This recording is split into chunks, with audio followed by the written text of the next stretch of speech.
شب قدر اور اس کی تلاش۔ بسم اللہ الرحمن الرحیم۔ اہل ایمان پر اللہ تعالیٰ کے احسانات میں سے ایک بہت بڑا احسان شب قدر ہے، یعنی قدر کی رات، برکتوں اور رحمتوں والی رات، ایسی رات کی جس کے بارے میں رب کائنات خود فرماتے ہیں انا انزلناہ فی لیلۃ القدر، بے شک ہم نے اسے یعنی قرآن مجید کو شب قدر میں نازل کیا ہے۔ اللہ کا کلام یقیناً اس کائنات میں سب سے عظیم الشان نعمت اور سب سے عظیم الشان بات ہے۔ اللہ نے اپنے کلام کو نازل کرنے کے لیے جس شب کا انتخاب کیا اسے شب قدر کہا، اور پھر ایک ایسا اسلوب اختیار کیا تاکہ انسانوں کو یہ پتہ چل جائے کہ یہ شب کوئی عام شب نہیں ہے، یہ رات کوئی عام رات نہیں ہے، بلکہ انتہائی قدر و منزلت کی رات ہے۔ اللہ فرماتے ہیں وما ادراک ما لیلۃ القدر، تمہیں کیا اندازہ ہے کہ یہ لیلۃ القدر یعنی شب قدر کس قدر عظیم ہے۔ پھر اللہ رب العزت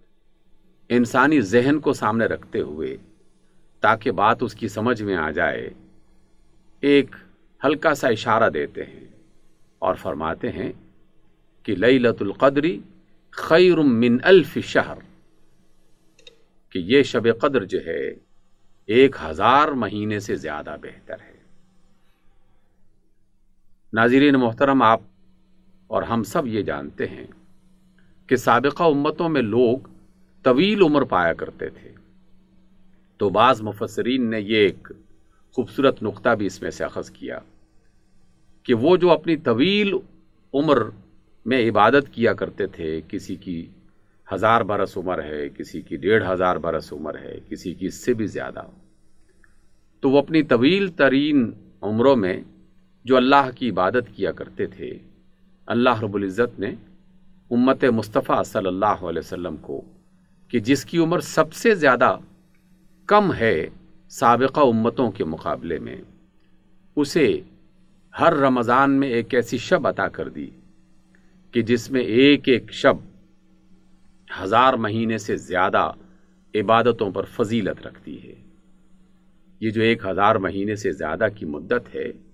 یہ کم و بیش 80 برس سے زیادہ کا وقت بنتا ہے، لیکن یہ محض ایک اشارہ ہے، اس کی عظمت اس سے بھی کہیں زیادہ ہے۔ اللہ رب العزت نے اس شب کو یہ جو منزل عطا فرمائی اور یہ مقام اور مرتبہ عطا فرمایا، اس میں صرف یہ نہیں ہے کہ قرآن مجید نازل ہوا، بلکہ سورہ دخان میں اس بات کا اشارہ کیا گیا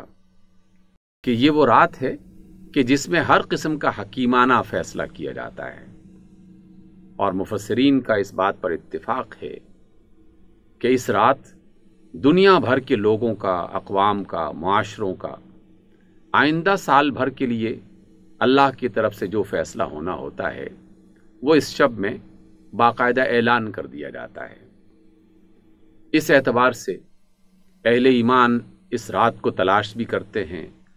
اور اس رات میں اللہ کو راضی کرنے کا خصوصی اہتمام بھی کرتے ہیں۔ خود رسول اللہ صلی اللہ علیہ وسلم نے نہ صرف یہ کیا بلکہ اس کی تعلیم دی۔ سیدہ عائشہ فرماتی ہیں کہ جب بھی آخری عشرہ رمضان کا شروع ہوتا تو آپ صلی اللہ علیہ وسلم اپنی کمر کس لیتے، خود بھی رات کو بیدار ہوتے اور اپنے گھر والوں کو بھی ان راتوں میں بیدار رکھتے، اور پھر امتیوں کو بتایا گیا آپ صلی اللہ علیہ وسلم کی طرف سے کہ اگر تم شب قدر کو تلاش کرنا چاہتے ہو تو رمضان کے آخری عشرے میں تلاش کرو۔ مزید آسانی کے لیے یہ تعلیم فرما دی کہ آخری عشرے میں جو طاق راتیں ہیں،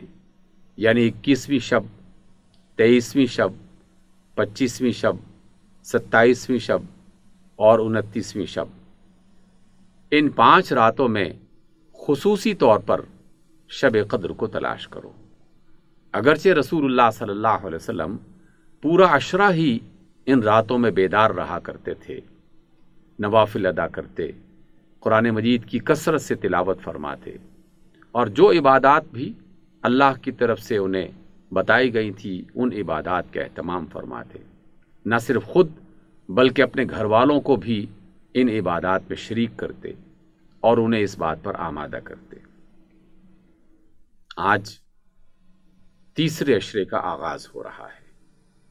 کل جمعہ کا دن ہوگا اور آج جمعرات ہے۔ اس اعتبار سے یہ جو 21ویں شب ہے، اسی میں ہی شب قدر کی تلاش شروع کر دی جائے اور اس رات کو اللہ کی عبادت میں، اس کے سامنے اپنی التجائے پیش کرنے میں، اس کی عبادت کرنے میں، اس کے کلام مجید کو زیادہ سے زیادہ تلاوت کرنے میں، اس کی آیات پر غور کرنے میں صرف کیا جائے۔ نہ صرف آپ خود یہ عبادت کریں بلکہ اپنے گھر والوں کو، تمام جو بچے ہیں گھر میں موجود، ان کو بھی اس عظیم الشان عبادت میں شامل کریں۔ پوری دنیا آج کل ایک بڑی مصیبت میں مبتلا ہے، گھروں میں قید ہو چکی ہے، تو یہ قید اپنے لیے باعث برکت بنا دیں۔ یہی وہ شب ہے کہ جس میں دنیا بھر کی مسجدوں میں باقاعدہ اہتمام کیا جاتا تھا اور کیا جا رہا ہے اعتکاف کا۔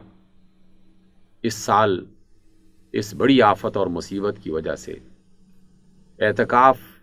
اس شان و شوکت سے تو نہیں کیا جا رہا، لیکن پھر بھی اعتکاف تو ہو رہا ہے، تو آپ بھی اس کو غنیمت سمجھیے، اپنے گھروں میں ہی وہ وقت متعین کر لیں کہ جس میں تنہائی کو اختیار کرتے ہوئے ان عبادات کو کریں کہ جن کی تلقین اللہ کی طرف سے کی گئی ہے۔ ایک اور بات جو اس آخری عشرے کے حوالے سے اور خاص طور پر آخری عشرے کی راتوں کے حوالے سے قابل غور ہے، وہ یہ ہے کہ اللہ تعالیٰ کی پسندیدہ عبادات میں سے ایک عبادت غور و فکر کرنا ہے۔ رسول اللہ صلی اللہ علیہ وسلم کی سب سے پہلی عبادت جو غار حرا میں شروع ہوئی تھی، وہ تنہائی میں غور و فکر کرنا تھی۔ آپ خود فرماتے ہیں کہ وہ غار حرا میں بیٹھ کر غور فرمایا کرتے تھے۔ کس بات پر غور؟ یقیناً وہ سارے غور کے پہلو سامنے آتے ہیں جو مختلف سوالات کی شکل میں انسان کے سامنے رہنے چاہیے کہ میں کون ہوں، مجھے دنیا میں کیوں تخلیق کیا گیا ہے، اس زمین پر بسنے والے انسان غلط راہوں پہ کیوں چل رہے ہیں، بتوں کے سامنے سر کیوں جھکایا ہوا ہے، ظلم اور زیادتی کی زندگی کیوں بسر کر رہے ہیں، صراط مستقیم کیا ہے، صحیح راستہ کون سا ہے، کس راستے پر چلتے ہوئے ہم اللہ تعالیٰ کی رضا کو حاصل کر سکتے ہیں، دنیا میں وہ کون سا طرز عمل اختیار کریں کہ جس کی بنا پر ہمارا فیوچر، جسے ہم آخرت کہتے ہیں، وہ شاندار ہو جائے اور وہاں ہم ایک کامیاب انسان بن کے اللہ کے حضور پیش ہوں۔ یہ ساری باتیں غور کرنے کی ہیں، سوچنے کی ہیں، اور آخری عشرے میں خصوصی طور پر اس عظیم الشان عبادت کو اختیار کیا جائے۔ سیدنا عباس فرماتے ہیں کہ ایک گھڑی بھر کا سوچنا رات بھر کی عبادت کے مقابلے میں، یعنی نوافل وغیرہ کے ادا کرنے کے مقابلے میں زیادہ بہتر ہے۔ تو جنہیں اللہ رب العزت نے صلاحیت عطا کر رکھی ہے، وہ اپنے بارے میں، اپنی قوم کے بارے میں، اپنے گھر والوں کے بارے میں، جہاں اور بہت ساری باتیں سوچ رہے ہوتے ہیں کہ کیا کھائیں گے، کیا پہنیں گے، اگلے بہت سارے کام کس طرح کیے جائیں گے، اسی طرح اس سوچ کو بھی شامل کر لیا جائے کہ ہم اس دنیا میں اللہ کی عبادت اور اللہ کے رسول صلی اللہ علیہ وسلم سے محبت کا راستہ کس طرح اختیار کر سکتے ہیں، وہ کون سے ایسے کام ہیں جو ہمیں کرنے چاہیے تھے لیکن ہم نہیں کر پا رہے یا ہم نے نہیں کیے، اور وہ کون سے ایسے کام تھے اور ہیں جو ہمیں نہیں کرنے چاہیے تھے، لیکن غفلت کی بنا پر کسی اور وجہ سے وہ کرتے رہے، یہ سب باتیں قابل غور ہیں۔ یہ شب قدر کی جتنی بھی صورتیں ہوں گی، 21ویں، 23ویں اور 25 اور 27 اور 29 کے ان تمام ایام میں ان کی راتوں کو زندہ کر دیں، اپنے گھروں میں خیر و برکت کو عام کریں، اپنے اللہ کو راضی کرنے کی کوشش کریں، تلاوت کلام مجید اور فہم قرآن مجید اس کی مجالس کا انعقاد اپنے گھروں میں کریں، گھر کے سارے افراد مل کے بیٹھ جایا کریں، کچھ وقت محض اس کام کے لیے صرف کر دیں کہ کوئی بھی فرد بڑا ہو یا چھوٹا جو قرآن مجید کی تفسیر پڑھ سکتا ہو، اس کا ترجمہ پڑھ سکتا ہو، تو تمام لوگ فہم قرآن کی اس مجلس کو اپنے گھر میں منعقد کریں۔ اور یقیناً بیشتر گھروں میں یہ گنجائش موجود ہوگی کہ کوئی نہ کوئی بیٹا، کوئی نہ کوئی بیٹی پڑھنے لکھنے کا ہنر جانتا ہوگا، اس کے ذریعے سے قرآن مجید کو سمجھنے کی کوشش کیجیے، کسی بھی عالم اور کسی بھی مفسر کی تفسیر اختیار کر لیں اور بغیر کسی پریشانی کے اس ترجمے اور اس تفسیر کے ذریعے سے قرآن مجید کو سمجھنے کی کوشش کیجیے۔